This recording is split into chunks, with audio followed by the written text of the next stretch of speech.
All right, but moving on. We're moving somewhat away from the actual issue of racism into the to another way that they're attacking to another way of being attacked. Exactly. We're going to talk about the Janus case now, are we not? Yeah, and we were lucky enough that we had our East reporter Steve Wishney was down there in D.C. to hear the opening arguments. So, Steve, welcome to the studio. Glad to have you. Steve, nice to have you back in the studio again. Thanks a lot. Nice to be back. Okay. And we're also joined again by famed labor organizer Phil Cohen, author of the Jackson Project, and he's going to help us put some of this stuff in context, historically speaking. Hey, Phil, welcome back to the program. Well, thank you. Good to be here again. All right, well, let's start off with Steve. Steve, tell us just in general. Now, I know you were down in D.C. yesterday, so tell us in general, what was the vibe in the air? How is this looking for working people?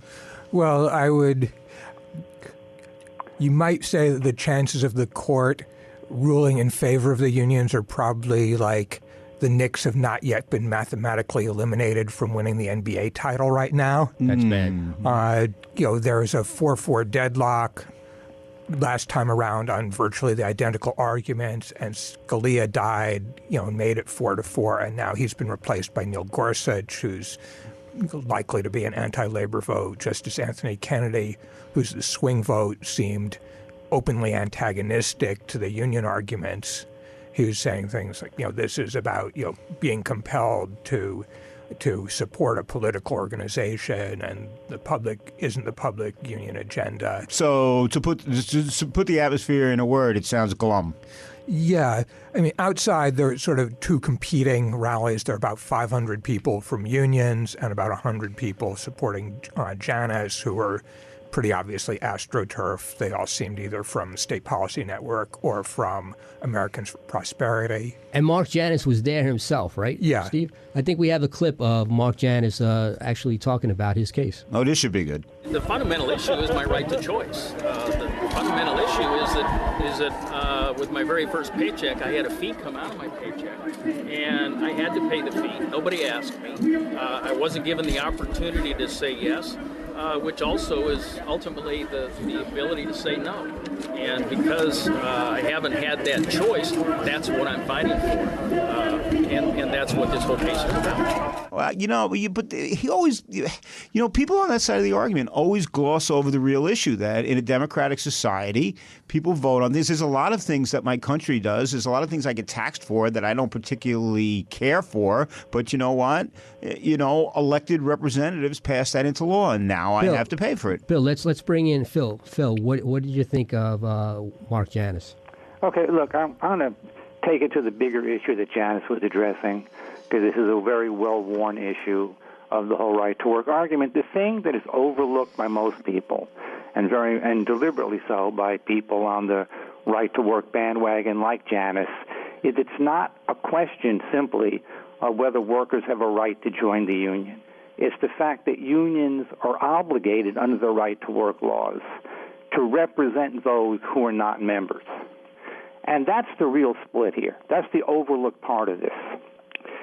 For example, in the Netherlands, at least a while back when I knew a union rep from there, people had an opportunity to join the union or not join, but only members were entitled to union representation. That might be a better system. And the thing that's really interesting about this, if you take a step back, I mean, unions, to people like myself and you, and in the deepest sense of the word, they're a cause, but we also provide a service, which is representation. Imagine if there was a right-to-eat law in a state where restaurants had to serve everybody who came in, but then they had a choice whether to pay for the meal. Now, what would the quality of food be in those restaurants, or how many restaurants would stay in business? Imagine a right-to-ride bus system where everybody could ride the bus, but you chose whether to pay the fare. What would be the condition of the buses in that bus system after 10 years?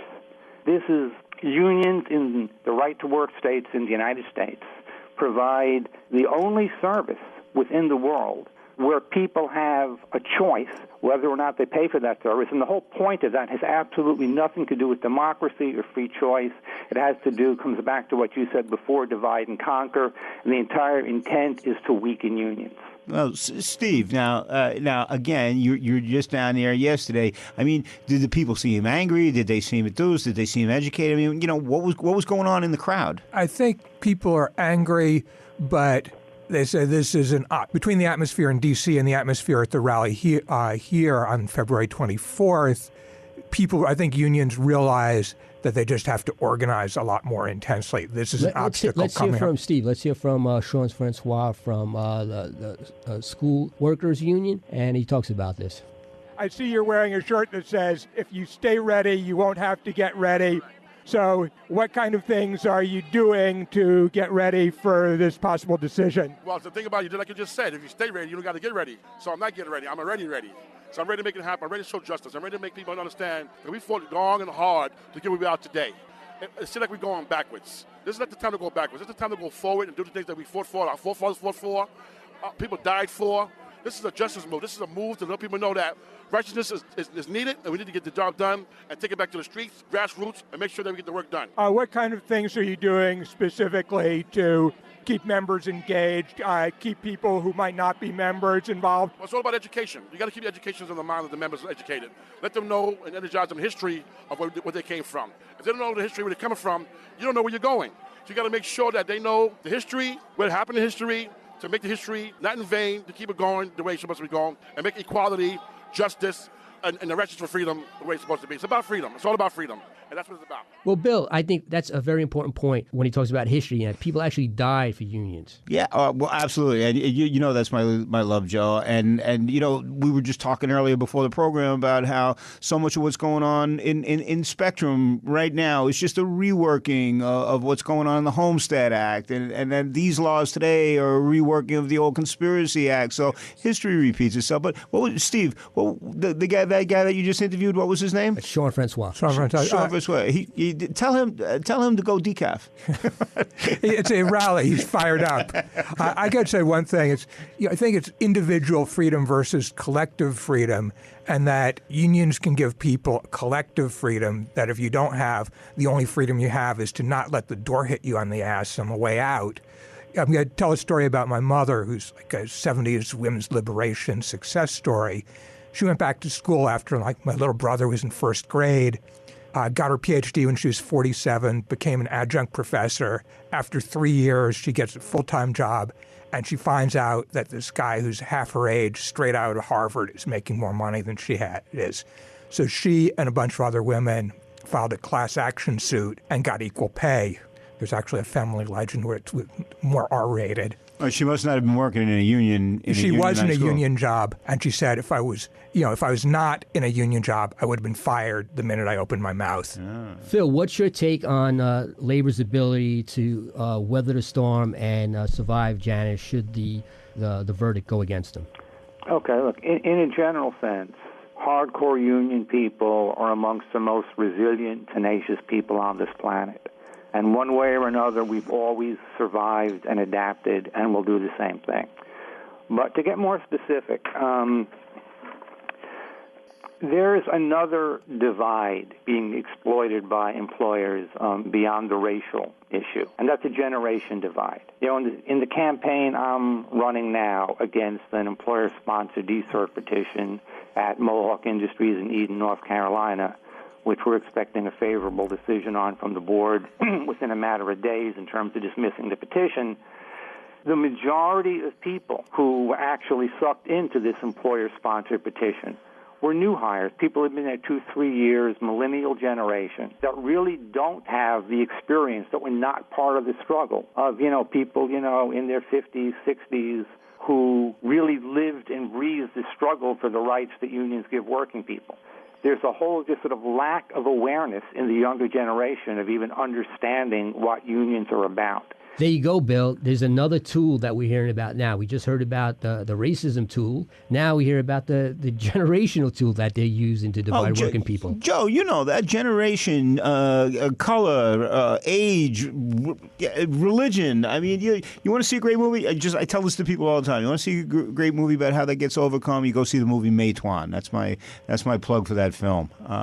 Anyway, so Steve, just to wrap it up in a minute we got left, where do you see this thing going now? We got about a minute left before the segment ends. I'd bet that the court's going to rule against unions, and then unions are just going to have to try to organize, and they're going to lose some and win some. But people I talked to at the rally in New York, all the big New York State public sector unions, CSCA, United Federation of Teachers, DC 37, they're all doing pretty intense internal organization campaigns. Okay, well then I guess we're going to have to leave it at that. No, Joe. I guess we're going to have to hold our breath a little bit until until all the votes are in. We're going to see what happens. But and we'll follow up on this, Steve. I know you'll continue to write on this, and Phil, you'll come back and tell us more about what's going on down at Mohawk. And thanks again for being here. And for now, though, we're gonna take a little break, and we'll be back in just a little bit with some more good talk right here on Labor Press's Blue Collar Buzz at AM 970. The Answer. You're listening to Labor Press on AM 970. The Answer.